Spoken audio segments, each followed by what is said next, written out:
Fala pessoal, bom dia. Vamos lá para mais um giro de mercado. Hoje, dia 4 de julho, feriado nos Estados Unidos, Independence Day, certo? Então, bolsas norte-americanas fechadas, liquidez ao redor do mundo mais baixa, beleza? Você que já acompanha aqui nosso giro de mercado, você já sabe como isso funciona, certo? Bom, olhando hoje no mundo todo, a gente já vê aí as bolsas um pouco mais brandas, né? Um pouco mais tranquilas. Como tem aí o feriado norte-americano, a gente acaba tendo uma liquidez um pouco mais baixa, a galera sabe que não vai ter a movimentação do maior mercado do mundo, então a galera começa a ficar um pouco mais tranquila, com o pé mais acima, né, no acelerador, não pisa tão forte assim, beleza? Quando a gente vê a Ásia fechou ali num misto, né, algumas índices no campo positivo, outros no campo negativo. Destaque para o campo negativo foi Nikkei no Japão, que cedeu quase que 1%, né? Mas lembrando que Japão, as bolsas do Japão, o Nikkei, né? As bolsas, né? A Nikkei no Japão está aí beirando ali sua máxima histórica, então um recuo nessa magnitude é natural, normal, ainda mais se tratando de um dia que vai ser feriado nos Estados Unidos, beleza? Bom, olhando o restante ali de informações que saíram, nós temos o Banco Central da Austrália, que manteve a sua taxa de juros, né? Então, isso o mercado local começa a digerir um pouco mais, até para ver como vai ficar a questão da inflação na Austrália, que, segundo o governador do Banco Central, a inflação já chegou ali no seu pico, né? Então, não está mais tendenciando passar dali. Então, manter as taxas de juros foi a melhor decisão que ele tomou e esperar agora com que a inflação comece a inclinar para baixo, né? Vir ali para o centro da meta, para a meta no caso, e assim mudar alguma coisa na política monetária. Então, os investidores locais ainda vão digerir esse texto, né, esse discurso sobre a taxa de juros australiana, beleza? Olhando a inflação lá na Coreia do Sul, a inflação começou, né, pelo quinto mês consecutivo já teve uma desaceleração. Aí vem aquela questão, né, que os bancos centrais que iniciaram mais cedo a sua elevação da taxa de juros controlou mais as suas inflações, né? Porque a gente vê o mundo todo indo para uma inflação, porque os bancos centrais como o BCE na Europa, o Fed, ele e o BOE, né, lá na Inglaterra, eles começaram uma subida da taxa de juros tardia, né? Então, isso acabou levando esses centros econômicos, né, os Estados Unidos, a Europa e Reino Unido, por uma alta inflação, uma pressão inflacionária muito maior do que a gente vê, por exemplo, lá na Coreia do Sul e aqui no nosso Brasil, beleza? Então, a inflação subiu 2,7% na comparação anual, é a menor desde outubro de 2021. Então, é bem positivo, Coreia do Sul fazendo seu dever de casa, assim como o nosso querido BC, com o Campos Neto também fazendo um bom trabalho de casa, beleza? Um bom dever de casa. Bom, outro ponto também que aconteceu lá na China, porque a gente tem aí a viagem da Janet Yellen, quinta-feira, lá para Pequim, para conversar com as lideranças chinesas. Ontem ela já conversou com o embaixador chinês lá nos Estados Unidos. Segundo o governo Biden, falou que foi uma conversa bem franca. Porém, China hoje, né, pegou ali todos os seus produtores de germânio, né, que é um metal bem concorrido, né, que é bem importante para a produção de semicondutores. A China foi lá e restringiu as suas exportações. Então, a briga sobre os microchips, os semicondutores, continua em alta, né? Então, vamos ver o que vai sair dessa reunião, desse encontro entre Janet Yellen e as lideranças chinesas, para ver se dá uma esfriada nessas tensões sino-americanas, né, que já vem desde a época ali do Trump, guerra comercial, todo mundo achando que era uma besteirinha, mas tem algo por detrás. Tem o 5G, tem a briga dos semicondutores e dos microchips, né, de alta velocidade para a construção, incremento, né? É a base do mercado de inteligência artificial, que quem dominar essa tecnologia vai dominar as próximas temporadas, beleza? Bom, Vamos seguindo aqui para a Europa. A Europa que abriu levemente positivo, né? Porém, saíram alguns dados ali, saiu a balança comercial da Alemanha, que veio abaixo do anterior e abaixo da expectativa, né? Em 14,4 bilhões de euros. Né? Então, isso mostra um arrefecimento, né? Em parte da sua economia, e isso pode impactar ali no seu PIB, né? Então, provavelmente, como tem ainda o feriado norte-americano, os investidores europeus começam a liquidar um pouco mais, porém está levemente no campo negativo, né? Nada muito gritante, mas ninguém querendo tomar muito risco assim, né? As bolsas e os futuros americanos estarão fechados hoje, porém, quer dizer, as bolsas americanas estarão fechadas, porém os futuros americanos estão ali abertos, mas com baixa liquidez, né? Nós vemos aí o S&P 0,12% de queda, né? Muito influenciado pela seção europeia. Nós temos aí o petróleo subindo 1% depois que a Arábia Saudita ela estendeu o seu corte de petróleo, então isso acaba impulsionando um pouco mais as commodities, né? Tanto o WTI quanto o Brent. E nós temos aí o minério de ferro basicamente neutro, né? Caindo 0,06%. Então, isso parece que petróleo, minério, encontra um piso, né? Isso é benéfico para a nossa querida Vale e para as nossas mineradoras, né? Então, isso também acaba impactando bastante no nosso Ibovão da Massa, beleza? Bom, olhando aqui agora, vamos lá seguir para o nosso Ibovão da Massa. Deixa eu só botar aqui para vocês, senão vocês estarem vendo o meu canal. Tá até aqui, né? Vou deixar aqui para vocês aqui também.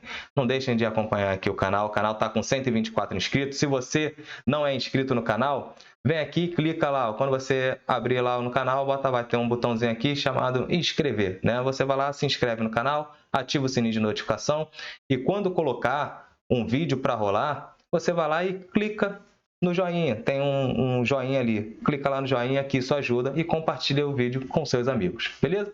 Bom, agora vamos para o nosso Ibovão da Massa, certo? Bom, o Ibovespa que continua naquela congestão, porém, né, nós tivemos aí uma alta de 1,3%, muito impactado por Vale, bancos e petróleo. Né? O setor de petróleo e gás ontem deu uma subida, vou mostrar depois para vocês ali o portfólio do Ibovespa, mas nós tivemos aí uma subida, né? Um ganho de 1,3%. Se ganharmos esses 121 mil pontos, né, que é o nosso teto aqui, a nossa resistência, com um bom volume, abre espaço para a gente ir para o próximo patamar. Né? O único viés que eu tenho aqui é do meu time. Vamos para outro patamar, certo? 130 mil pontos, beleza?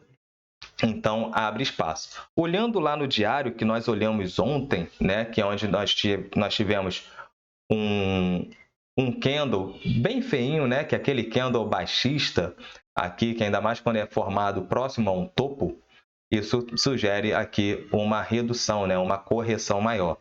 Tivemos uma correção, ganhamos o high-low novamente, então começa a mostrar que podemos sim continuar a nossa tendência ali de alta, certo?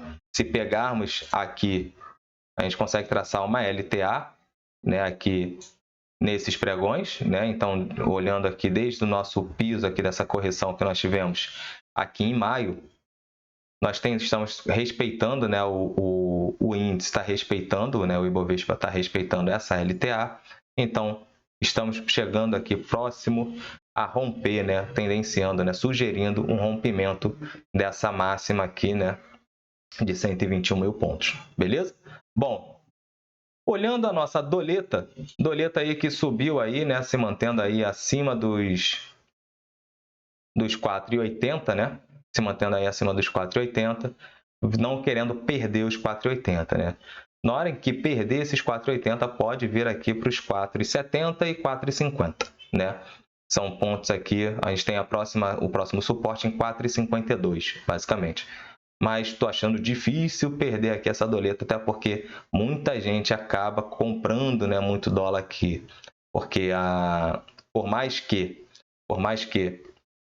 a gente vê o real se valorizando, né, um dólar muito fraco também acaba atrapalhando um pouco mais a nossa balança comercial. Então, a gente teria que ter um volume exportado muito grande para que a queda do dólar não influenciasse tanto. E aí, falando da nossa balança comercial, ontem saiu a nossa balança, né, 45 bi positivos, né, bem interessante aí no acumulado do ano. Bem interessante, levou, né, ajudou a levar o nosso Ibovão da massa lá para cima, porque se estamos exportando, quer dizer que a demanda lá fora pelos nossos produtos começam a subir. Quando a gente olha, por exemplo, o minério de ferro ganhando essa força, e nós temos ali o sul da Ásia fazendo um investimento maior em cima de construção, isso a gente pode ver que podemos ter um ciclo agora de crescimento pelo minério de ferro, por exemplo, né? Até porque as outras commodities tiveram uma deflação muito grande, beleza? O minério de ferro ainda continua ali na casa de 100 a 120 dólares, né, a tonelada. Beleza? Bom, falando de minério, vamos falar da nossa querida Vale, que está na ponta baixa do nosso caixotaço, né? Então, aí não perdeu os R$ 65, mantendo ali abaixo ainda da média móvel de 10 períodos, abaixo do high-low e abaixo da média móvel de 20 períodos, certo? A média móvel de 200 continua aí empinada, um pouco inclinada levemente para cima. Temos que ganhar essa região dos R$ 72 para a gente começar a ter confirmar um viés um pouco mais altista para vir buscar o topo do caixote, que seria ali nos R$ 95, né?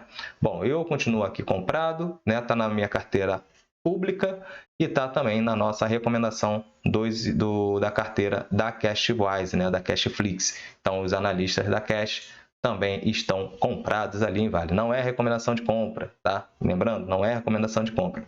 Você tem que analisar primeiro o seu perfil, os fundamentos. Está dentro da minha estratégia? Aí sim você conversa com o seu assessor e você cai para dentro, beleza? Só não sai copiando. Falando da nossa carteira pública, nós estamos aí positivos agora em 2,6%. A nossa querida Vale ontem deu esse ganho para a gente, né? Subindo aí na casa de 3%, então foi bem positivo a nossa Vale subir esses 3% porque ajudou a nossa carteira. Esse mês, nessa semana, eu vou fazer agora os aportes de mais R$ 500 na nossa carteira e vão entrar outras ações, né? Mais uma ação de crescimento, mais um fundo imobiliário. Então, com calma, vocês vão analisar os novos ativos que vão entrar, beleza? Eu vou gravar o vídeo, porque aqui não está entrando os fundos imobiliários, beleza? Bom, vamos seguir aqui agora com o nosso portfólio do Ibovão da Massa, né? Praticamente, como eu venho falando para vocês, né? 70% basicamente do Ibovespa é isso aqui: commodities, petróleo, mineração e bancos, certo? Setor financeiro. Esses três setores aqui, se eles estiverem com uma forte alta, o nosso Ibovespa vai subir forte. Só Vale são na casa de 14%, 15% aí, acima de 14% do nosso Ibovespa, né, de peso. Então, muita atenção sempre, ainda mais vocês que operam índice, vou dar um bizu para vocês, certo? Ainda mais que vocês operam índice, sempre avaliem esses três setores. Quando esses setores estiverem numa única direção e mediante a força e o volume, você pode começar a olhar os pontos, né, que seriam de entrada para uma compra. Quando esses setores estão mistos, provavelmente você vai perder dinheiro, certo? Então, índice, derivativos tem que ser operação direcional para você ter mais segurança nas operações. Quando você vê um misto, né, os setores sem uma direção única, você vai ficar boiando na praia à espera de um tubarão te abocanhar. Beleza? Então, pensem nisso. É só uma dica e vocês que estudam, né? Vocês estão estudando aí as operações, aí vocês têm suas técnicas e tudo, cada um na sua técnica, cada um no seu perfil. Show? Bom, vamos agora olhar aqui o calendário. Eu acabei fechando, né, o calendário. Ali vou trazer aqui os países. Vamos colocar, Japão tem que estar, zona do euro e o Reino Unido depois do Brexit. Os impactos, não quero saber o que é impacto baixo e vamos ver o que vai acontecer hoje. Hoje nós temos aí o feriado norte-americano, né? Mas já saiu a balança comercial lá na zona do euro, né? Na Alemanha, veio abaixo do anterior e abaixo do consenso, né? O anterior era 16,5 bi, o consenso 17,5 bi e veio 14,4. Então veio abaixo, é um resultado ruim, né? Para a Alemanha, que é a maior economia da zona do euro. E hoje o que pode aí trazer alegrias para a gente tem que analisar com bastante carinho, é a produção industrial, né? A mensal e anual. O consenso olha ali em 0,3% positivo, o anterior foi 0,6% negativo, certo? O que acontece? Se a produção industrial vier acima disso, o que está mostrando? Está mostrando que as encomendas para a indústria estão aumentando, os pedidos de compra para a indústria estão aumentando, ou seja, o varejo começa a demandar um pouco mais. Se o varejo está demandando, quer dizer que tem consumidor, cliente, buscando o consumo desses produtos. O varejo começou a vender mais, certo? Agora, se a gente olhar a produção reduzindo, quer dizer que as encomendas que estão sendo feitas, os pedidos de compra estão sendo baixos, então a produção acaba não alterando tanto assim, beleza? Então pensem sempre nisso, na cadeia como um todo, certo? Não pensem somente no dado isolado. Show? Bom, olhando o Petro, vamos falar aqui como o Petro estava aqui, eu estava analisando o Petro ontem para um cliente, né? Vou botar aqui para vocês, né? No semanal também, Petro está lá na carteira recomendada da Cashflix, né? Da Cashwise. Você que é cliente Cashwise e tem acesso ao Cashflix, você sabe quais são as carteiras recomendadas, as ações. Porém, tem o preço teto, né? A qualquer preço. A gente não compra ativo a qualquer preço, beleza? A gente sabe qual é o nosso ponto-alvo, né? O ponto bom de compra. Bom, Petro teve essa pernada de alta, sugeriu aí uma redução. Tem espaço para reduzir até os R$ 27,00, sem susto? Tem espaço, sem pânico algum.